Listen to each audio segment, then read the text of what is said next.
Welcome to the Real News Network. I'm Jess Lenore in Baltimore, and welcome to this latest edition of the Bond Report.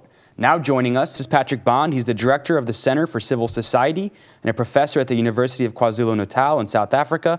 He's the author and editor of the recently released Politics of Climate Change Justice and Durban's Climate Gamble. Thank you so much for joining us, Patrick. Great to be back with you. Thanks, Jason. So, Patrick, the UN Climate Change Conference in Warsaw is drawing to an end. We've seen temporary walkouts by the developing nations over the issue of who's responsible for paying for climate disasters in the future. We've seen green groups walk out over the inaction at the conference, that no meaningful change has been made. Give us an update about what's been happening these last few days, and also, do you think these tactics are effective? Well, listen, as this COP19, like the other one since Copenhagen, draws to a very unsatisfactory end, the question must be, what can change the power relations?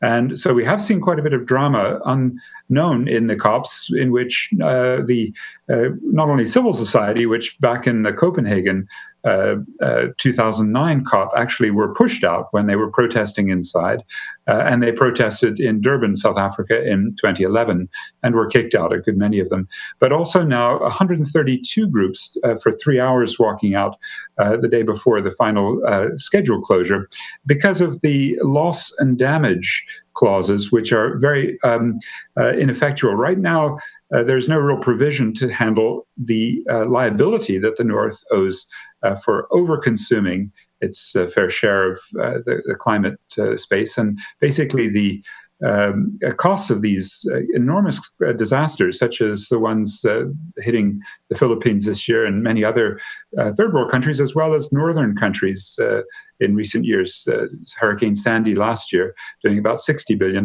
damage. Who will pay loss and damage, and who has the ability to pay and the responsibility?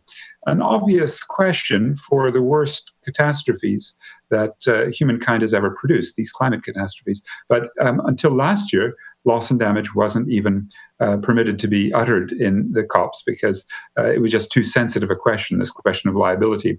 And last year at the Doha meeting, the United States was again quite recalcitrant and refusing to accept liability, just acknowledging that there is loss and damage from climate. Now we're getting to the stage where the money has to come. The Green Climate Fund, the promised $100 billion per year that would start by 2020 to accommodate both the mitigation and adaptation costs.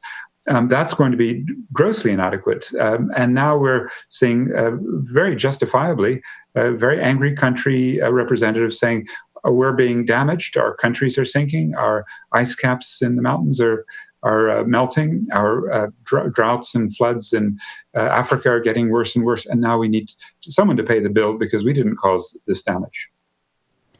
And Patrick, can you talk more about the effectiveness of these walkouts? Because the walkout of the developing nations was just temporary, and the 12 green groups who walked out, and it was hundreds of people with those groups. They walked out on Thursday. They're going to be participating next year in COP20. So is this an effective strategy? Well, it could be argued that these are groups like little children tossing their toys out of the cot, and they're really going to have to come up with a much tougher set of tactics to change the power relations. I would accept that argument because if a walkout basically denies legitimacy, it doesn't really necessarily hurt the rich polluting countries. The most recalcitrant this year appearing to be Australia with its new government shutting down its environment ministry, basically. Japan, because of Fukushima, moving much more to coal and to high carbon. And then the US is ever sabotaging. But of course, there are big developing countries, the BRICS countries, that haven't made the changes that are going to be required to move to a stable climate, and still EU countries that owe a vast amount. Now, I think there could be a discussion about much more tough sanctions, such as the 350.org network has begun to use against the corporations. This COP, more than any other, has been infiltrated by corporations. the head of the COP, the United Nations Framework Convention on Climate Change Secretary Christiana Figueres, for example, on Monday was a major speaker promoting clean coal, as if there is such a thing, at the Major Coal Association. And big corporations have been in and out of these negotiations. So I think there's a really important question, which is how to change the power balance and maybe even start the kinds of sanctions against the key individuals representing, for example, the US State Department.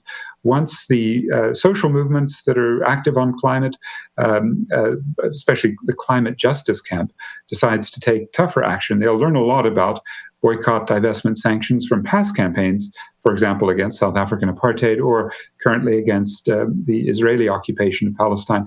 These are the kinds of techniques that are needed to hit the recalcitrant governments and corporations in the wallet, and I suppose also to delegitimize some of these negotiators who come to these COPs with no intention of change.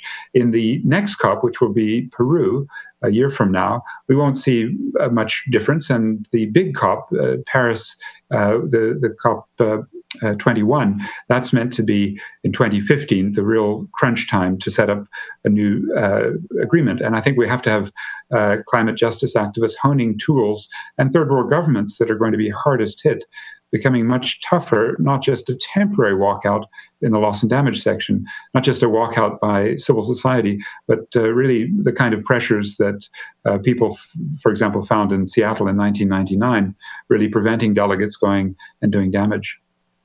And finally, Patrick, this whole discussion, it begs the question, can a capitalist system address climate change? The same system that's totally happy with billions of people living in starvation or near starvation.